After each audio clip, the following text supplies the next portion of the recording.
Hello and welcome to White Horse Music TV!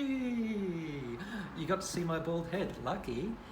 Today I will be showing you some bows, quite a few bows. I've done a previous video where I've demonstrated a coda prodigy bow, which is a carbon fibre bow, and an Asari fusion bow, which is another carbon fibre bow. And they're both pretty tasty. But now I'm going to compare the coda bows to some of the wooden bows, just to give you an idea of the difference and what I think the difference is. To start with, I will show you bows that are more sort of like in the $400 to $500 sort of price range. So there's the coda prodigy. This next one, that's a Dorfler bow, w.dorfler, and then a Sautille 3-star bow. Now they're made of different materials. So the coda prodigy is made with carbon fibre. The w.dorfler bow is made with Brazil wood. And then the Sautille bow is made with maybe the next level of wood called Pernambuco, which is a select breed of Brazil wood. And then I will move over to slightly fancier bows in the more like sort of, $800, $900, $700 to $900 bow price range. This one is the Coda SX, and it's got a little SX written under here. The Coda SX, and then the W.E. Dorfler. The Dorfler stamp on there gets longer as the bows get better. It starts with Dorfler, then goes W.Dorfler, then W.E. Dorfler. So this is next level of Dorfler. And then the Sautille 4-star bow. They go up to 5-star. So we'll have a cheaper price range of bows, and then there's sort of like more, the higher level price range bows. We've got many cheaper, much cheaper bows than that, and many much more expensive bows, but this is this price range. Let's have a go. All right, to start with, we have Coda Prodigy. And I played this in the previous video, and I remember thinking it was very tasty. All right, I'll give it a go.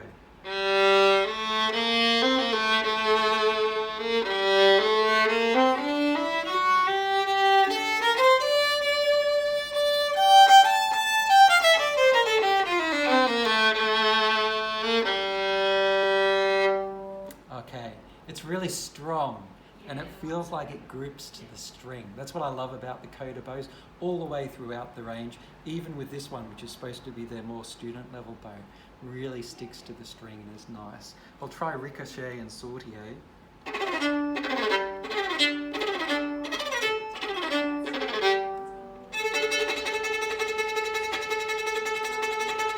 Yeah, could do that all day. So that's really nice and stable and really good and very strong as well in terms of, it would be very difficult to break this bow. Not that you'd want to try necessarily.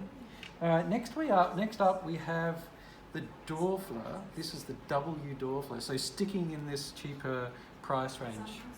All right.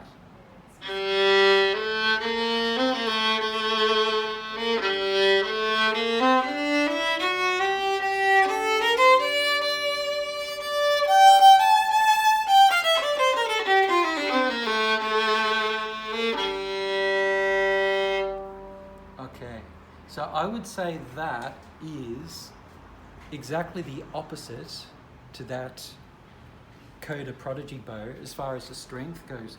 It's not very strong. It's more elastic bow, and some people will like that. Some people will like a stronger bow. I'm more a stronger bow sort of person, because if I'm playing really strongly, this wood is going to press against the stick. And they tend to vary because it's a wooden bow. Sometimes I get bows, like w.dorfler bows, that are really strong. This particular one is not that strong. And so it'll be different as far as doing the Sautille and Ricochet as well. All right, so with the Ricochet straight away, I can feel it naturally wants to have a slower oscillation there. And so I can speed it up, I can get aggressive, I think.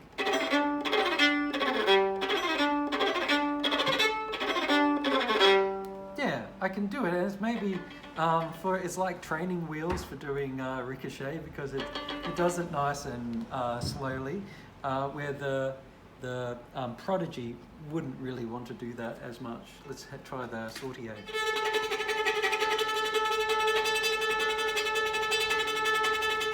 Yeah, once again, I could do that all day. So it's quite good for the Sautille.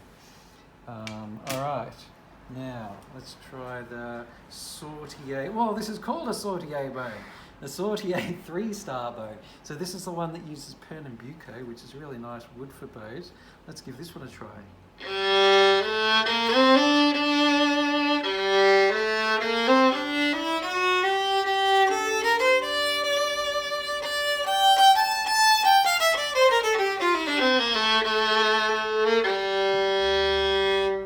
Okay, that was nice and strong. I mean, you may be able to hear between each one of these bows a sound difference as well. And to me, the bow is sort of like 80% the playability and maybe 20% sound difference, if you know what I mean. Like, people often will come in and try bows and just be listening for that little difference in sound. But for me, if I take my really good bow to any violin in the world, a cheap, nasty violin, I can do all of those techniques and it's an absolute breeze. And to me, that's the biggest difference that a bow can make. So, but you will hear differences. To me, maybe that sounded really strong, but was, I would say, between the w.dorfler and the Prodigy as far as the strength goes. So let's have a listen to the ricochet again.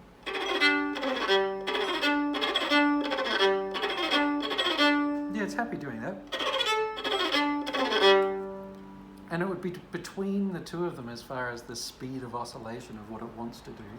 Now the Sautille, doing Sautille on a Sautille. As its name suggests, maybe it's the easiest of the three. That's Sautille-ception. Like Inception, but Sautille-ception. I have no idea what you're talking about. Special comments from behind the camera. All right, so next up, I'm going to get into the higher price range of each of those bows. So this is an exciting thing. It's sort of showing you maybe what you can get for the price if you jump into the next price range. So this next one is the Coda SX bow.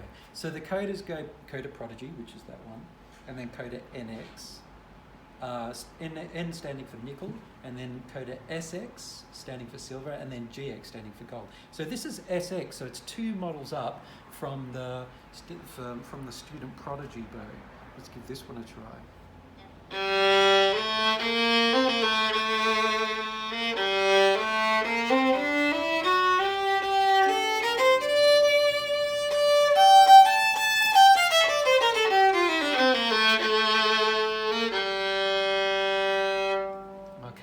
So it's just really easy to control. And it's really strong, but I don't think it's quite as strong as the Prodigy. And that's actually what they say in their sort of marketing. Well, not marketing, what they say on their website anyway. That the SX bow is made more as a slightly more elastic stick. So easier to do Sautille and spiccato and that sort of thing, but still strong enough to do that sort of nice tracking. Also, the Sautille SX is the first one in the Sautille's SX. The Coda SX is the first one in their range to use Kevlar inside, which is a very dense material. So the Coda Prodigy has a core inside it, but they don't specify what core it is. From the SX upwards, they use the Kevlar, which is a very dense material and is supposed to improve the sound. And I did really enjoy the sound of that one, I thought, as well as the playability then. So I'll try the Ricochet and Sautille. Oh, so easy. Oh my God, that was really clear. I don't know if you could hear, but it was just so clear, and like the notes were really defined, so that was great. And I was saying I could do that all day with the other bows, but I could really do that all day with this one. That is quite a difference. All right, now on to the w.dorfler. Now this is a couple of steps up from the w.dorfler. And so it's using Pernambuco instead of the Brazil wood, which is used on the w.dorfler. And so it's a stronger stick. And Pernambuco often has this sort of like slightly more orangey look to the stick. The Brazil wood is often that sort of slightly darker brown colour. They do varnish bows, so they can, you know, look different to what the colour of their wood is, but, you know, it's a slightly more orangey sort of a stick. I like it.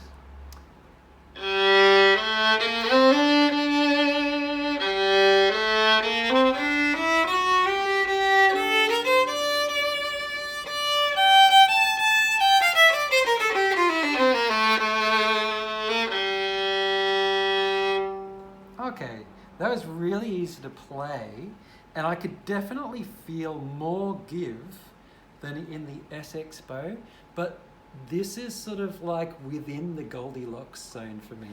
It's, you know, the SX is coming from the sort of traditionally slightly stiffer carbon fibre bows, but coming down towards more the wooden bows where it's like nice and elastic.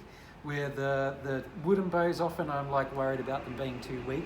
This is getting towards the area where I like it to be. So it's stiff, but not as stiff as the SX bow. All right, I'll try the Sautille.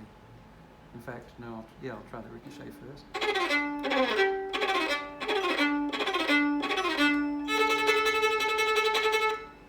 Beautiful. Yeah, really easy. Yeah, quite similar to the SX bow. And both sound really nice as well. Hard to split those bows. Maybe it's just like, if you have a preference for stronger bows, go with the SX. If you have a preference for more elastic, less strong bows, go for the w.dorfler. All right, so now, next level up of Sautille. So the Sautille, even in the 3-star model, uses Pernambuco. This is higher level Pernambuco. I'll bring it close to the camera. You can see it's got this sort of like, hang on, it's interesting grain about it. Like it's sort of stripy. Maybe I'll put it down here so you can have a better look. Along here. It's like a figure to the wood. Figuring.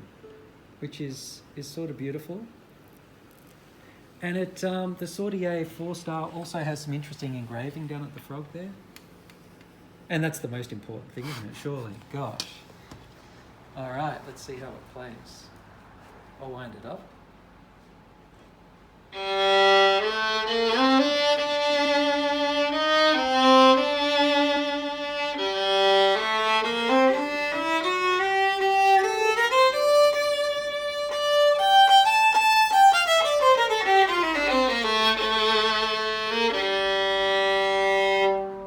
Okay, that's great as well. Look, I would say this is between the SX and the w.dorfler as far as its stiffness goes. I can really get stuck into that. I'm not going to have a problem with the stick meeting against the string. So I'm very much a fan of the sound of that and the amount of pressure I can put in. Let's see how the ricochet and Sautille go.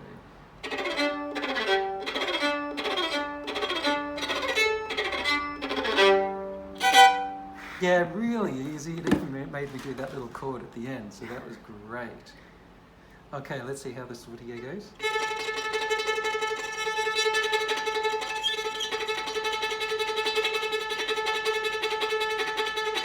Okay, so interestingly, every bow has a different sort of area where it wants to do its Sautille. This bow wants to do it slightly more towards the center of the bow, where the other two want to do them a little bit past center.